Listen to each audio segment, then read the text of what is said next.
तो आज की इस वीडियो में जिस तरह की ख़बरों पर हम बात करेंगे, आपको सुनकर कहीं ना कहीं आश्चर्य होगा। और अक्सर मैं जिन ख़बरों को कवर करता हूं, मैं कोशिश करता हूं कि उन ख़बरों की तह तक मैं जाऊं, उन ख़बरों को डीपली मैं रिसर्च करके और आप तक मैं वीडियो लेकर आता हूं। खैर, इस ख़बरों की शुरुआत करें, क्योंकि कई बड़ी ख़बरें हैं। उन ख़बरों की शुरुआत करें इससे पहले मैं आपको बता देना चाहता हूं कि अगर आप किसी भी पार्टी के सपोर्टर हैं, फॉर एग्जांपल अगर आप बीजेपी के सपोर्टर हैं, अगर आप भारतीय जनता पार्टी के सपोर्टर, तो प्लीज़ आप थोड़ी देर के लिए अपने सपोर्ट को अपने पीठ पीछे रख कर और फिर इसके बाद आप मेरी वीडियो देखने की कोशिश कीजिए।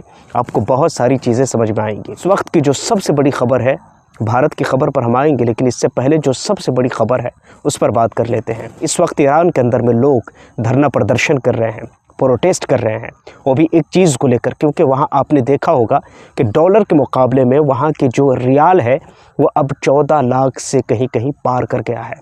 14 लाख से पार होने की वजह से वहाँ के लोग, बताया जा रहे हैं कि लोग सड़कों पर उतर गए, लोग धरना प्रदर्शन कर रहे हैं ईरान की सरकार के ख़िलाफ़, सैयद अली ख़ामनेई के ख़िलाफ़ वहाँ लोग सड़कों पर उतर गए हैं। अब अमेरिका की तरफ से एक बड़ी ख़बर आ रही है कि अगर इस वक्त ईरान ने अगर उन लोगों पर, उन निहत्थे लोगों पर जो प्रोटेस्ट कर रहे हैं, अगर उसके ऊपर अगर गोली चलाने की कोशिश की, तो हम किसी तरह से परहेज़ नहीं करेंगे और हम उसमें हम इन्वॉल्व हो जाएंगे और ईरान को हम सबक सिखा देंगे। ये खुली तौर पर धमकी है। ये वही धमकी है जो कुछ दिनों पहले, कुछ साल पहले लीबिया को दी गई थी। ये वही धमकी है जो कुछ दिनों पहले मुअम्मर कद्दाफ़ी को दी गई थी।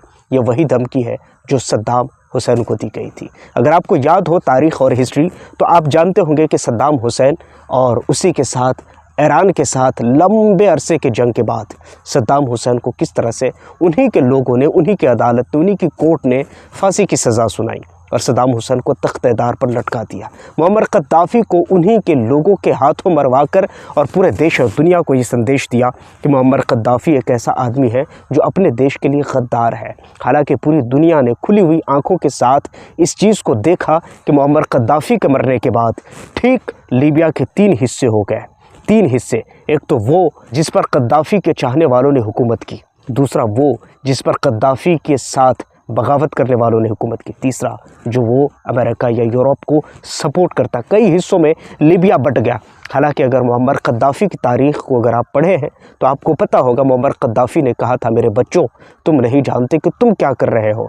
हकीकत यह है कि मेरे मरने के बाद जिस लीबिया के आज शान व शौकत पर तुम इतरा रहे हो, मेरे मरने के बाद उस लीबिया की शान व शौकत ख़त्म हो जाएगी। मेरे मरने के बाद अगर मैं गया तो उस लीबिया की शान और शौकत को मैं अपने साथ लेकर चला जाऊंगा। पूरी दुनिया ने खुली आंखों से देखा कि लीबिया का क्या हाल हुआ है।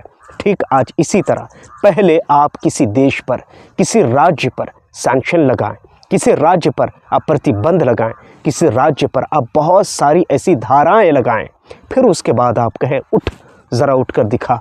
अगर वो उठने की कोशिश करें तो अपने लोगों में बगावत करवाएं। अगर आप राजनीतिक समझते हैं तो आपको अच्छे से पता होगा कि अमेरिका यहाँ पर क्यों इन्वॉल्व होना चाहता है, क्योंकि गज़ा में 70,000 लोग से ज़्यादा मारे जा चुके हैं। कभी अमेरिका ने ये नहीं कहा कि इन लोगों के मौत का ज़िम्मेदार कौन है। आप सोचेंगे सूडान के अंदर में 4 लाख से ज़्यादा लोग मारे जा चुके हैं। कभी अमेरिका ने ये नहीं कहा कि यहाँ पर इतने लोग क्यों मारे जा रहे हैं। अगर यहाँ पर अगर कुछ और लोग मारे गए तो यहाँ हम इन्वॉल्व हो जाएंगे। जबकि सच ये है कि अगर अमेरिका अगर सूडान में इन्वॉल्व होता तो 4 लाख लोग नहीं मारे जाते। ठीक इसी तरह अगर आप देखेंगे कई ऐसी जगह हैं, अगर आप बर्मा को ले लीजिए, बर्मा में जिसका रोना हम इंडियन अक्सर रोते हैं कि रोहिंग्या को हम यहाँ से बाहर निकालें, रोहिंग्या को हम यहाँ से बाहर निकालें, मगर कैसे? सवाल ये पैदा होता है कि जिस रोहिंग्या पर जब जुल्म हो रहा था, तब ख़ासकर अमेरिका अगर इन्वॉल्व हो जाता तो फिर बात ख़त्म हो जाती। हाँ, याद रखिएगा, मैं इन्वॉल्वमेंट का मतलब ये नहीं ले रहा हूँ जो आप समझ रहे हैं। अब अंदर खाने की जो बात होती है, मैं उसकी बात नहीं कर रहा हूँ। अंदर खाने ये सब कौन करवा रहा है, ये अच्छी तरह यहाँ की जनता जानती है, जो पढ़े लिखे लोग हैं उनमें। अब देखिए कई बड़ी ख़बरें हैं दोस्तों। इस वक्त ईरान में एक जो जंग चालू है उस चीज़ को लेकर के, ईरान के अंदर में इस वक्त डॉलर को लेकर के जिस तरह की ख़बरें आई हैं वो ये है कि इस वक्त ईरान में पूरी तरह से हालात ख़राब बिगड़ते हुए दिख रहे हैं, और ऊपर से अमेरिका की धमकी, प्रेशर। खैर देखते हैं आगे क्या होता है। जिस तरह की भी खबर होगी हम इसको आपके साथ ज़रूर शेयर करेंगे। खैर अगली खबर की बात करें तो इंदौर में प्रदूषित पानी को लेकर के एक बड़ा हलचल मचा हुआ है देश के अंदर में। अगर आप देखेंगे तो प्रदूषित पानी, प्रदूषित हवा, प्रदूषित जगहें आपको बहुत सारी मिलेगी। भारत एक ऐसी जगह बन चुकी है जहाँ पर हवाओं के बारे में, पानी के बारे में, दूध के बारे में अब बड़ा लोग सोच समझ करके इन चीज़ों को इस्तेमाल करेंगे। बड़ी आबादी है हमारे देश की, कोई शक, कोई डाउट नहीं है। 140 करोड़ की पॉपुलेशन है हमारे देश के अंदर में।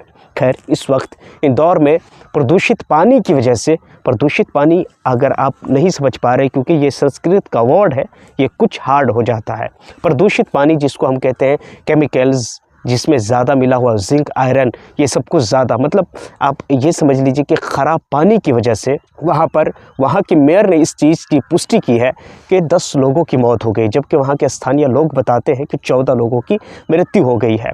साथ में एक ऐसा बच्चा जिसकी कहानी आप सुनेंगे तो आप हिल जाएंगे। 10 साल से बताया जाता है कि उसके माँ बाप ने मन्नतें मांगी है। 10 साल से मन्नत मांगने के बाद उसके घर एक बच्चा पैदा हुआ, और उस 6 महीने के बच्चे को दूध पिलाने के लिए उसकी माँ ने उसे दूध दिया, जिसकी जो दूध है, उस दूध की डिफ़िकल्टी की वजह से, उस दूध की गड़बड़ी की वजह से उस 6 महीने के बच्चे की मौत हो जाती है, डेथ हो जाती है। ये सारी चीज़ें इस वक्त चर्चे में हैं। हालांकि अगर आप एक वीडियो सोशल मीडिया पर देखते होंगे, जिस वीडियो में दिखाया जाता है, एनडीटीवी का एक पत्रकार है जो कि वहाँ के मंत्री से सवाल पूछते हैं कि बताइए 8 लोगों की मौत कैसे हो गई, तो वो कहते हैं ये कौन सा सवाल पूछ रहे हो, घंटा सवाल पूछते हो। जी हाँ, आप अगर सवाल पूछेंगे तो जवाब घंटा आएगा। खैर आप क्या सोचते हैं इस बारे में नीचे कमेंट सेक्शन में आप मुझे ज़रूर बताइएगा। लेकिन फ़िलहाल इस वक्त भारतीय जनता पार्टी पूरी तरह से घेराव में है। भारतीय जनता पार्टी को इस वक्त पूरी तरह से घेरा जा रहा है, खासकर राहुल गांधी के द्वारा। उसके द्वारा खासकर एलिगेशंस लगाए जा रहे हैं कि ये सरकार का ये फेल्योर है जिसकी वजह से ये सारी चीज़ें हो रही हैं। खैर आप इस चीज़ को किस नज़रिए से देखते हैं आप मुझे नीचे कमेंट सेक्शन में ज़रूर बताइएगा। खैर अगली खबर की बात करें तो बांग्लादेश के अंदर में लगातार हिंसा हो रही है, लगातार वहाँ के हालात बिगड़ रहे हैं, लगातार वहाँ पर कुछ न कुछ गड़बड़ी होती हुई दिख रही है। इस वक्त की सबसे बड़ी खबर यह है कि वहाँ की जो प्रधानमंत्री, जो कि पूर्व प्रधानमंत्री थी खालिदा जिया, उनका डेथ हो गया। उनके फ्यूनरल में हमारे देश के एस जयशंकर भी गए। माननीय प्रधानमंत्री मोदी का एक लेटर उनके बेटे को सौंपा जिनका नाम है तारिक रहमान। अब देखिए भारत के लिए कहीं ना कहीं बांग्लादेश ख़तरनाक बनता जा रहा है, और उनकी कई वजह है। अगर उसकी डीप में अगर आप जाने की कोशिश करेंगे तो हालिया जो भारत के अंदर घटना हुई है उस चीज़ को लेकर के भी भारत के साथ साथ बांग्लादेश के अंदर भी गुस्सा है, क्योंकि कम्युनिटी टू कम्युनिटी की बात आती है यहाँ पर। अगर आप देखेंगे ठीक उसी तरह जिस तरह बांग्लादेश के अंदर में चंद्रदास दीपू की हत्या कर दी जाती है, कम्युनिटी टू कम्युनिटी की वजह से भारत के अंदर में हमले होते हैं। ऐसा नहीं है कि एक ऐसा अकेला व्यक्ति जिस हिंदू की हत्या कर दी गई है बांग्लादेश के अंदर में। अगर आप पिछली हिस्ट्री और तारीख़ अगर उठाकर देखेंगे तो आपको पता चलेगा ये एक लंबा सिलसिला रहा है और एक लंबा लिस्ट रहा है लोगों की हत्याओं की। मगर इसके बाद बांग्लादेश के अंदर में कम्युनिटी टू कम्युनिटी की वजह से यहाँ पर लोगों ने प्रदर्शन किए, यहाँ पर लोगों ने बहुत सारी चीज़ों और बहुत सारी चीज़ों के बाइकआउट करने की बातें भी की। लेकिन ठीक इसी तरह से अगर आप देखेंगे तो कम्युनिटी टू कम्युनिटी यानी कि भारत के मुसलमानों पर हो रहे अत्याचार की वजह से बांग्लादेश का मुसलमान भी खोला हुआ है। वहाँ पर पाकिस्तान और बांग्लादेश के एक होने के नारे भी लगे। अगर आप देखेंगे तो प्रदर्शन में आपको देख सकते हैं। खैर ये सारी चीज़ें हैं, लेकिन इस वक्त भारत के लिए जो सही उम्मीद बन सकते हैं एक्सपर्ट बताते हैं कि वो है तारिक रहमान। अब देखिए बांग्लादेश के अंदर चुनाव होने वाला है। अब उस चुनाव में क्या होता है, किसकी पार्टी किसकी सरकार बनती है, लेकिन भारत के लिए जो सॉफ्ट कॉर्नर रखने वाला अगर कोई है तो वो तारिक रहमान का नाम आता है, जो कि खालिदा जिया के बेटे हैं। खैर दोस्तों, आप इन तमाम खबरों के बारे में, आप इन तमाम चीज़ों के बारे में क्या कहते हैं, क्या सोचते हैं, नीचे कमेंट सेक्शन में ज़रूर बताइए। और हाँ, पहली बार अगर चैनल पर आए हैं, मुझे देख रहे हैं, इस चैनल को देख रहे हैं, तो चैनल को ज़रूर सब्सक्राइब कर लीजिए, बेल आइकन को प्रेस कर लीजिए। और फेसबुक पर देख रहे हैं तो जितना हो सके अपने दोस्तों रिलेटिव के साथ इस वीडियो को शेयर कर दीजिए। मैं मिलता हूं किसी और इंटरेस्टिंग एंड लेटेस्ट खबरों के साथ। जब तक के लिए अपना बहुत सारा ख्याल रखिए। Thank you for watching.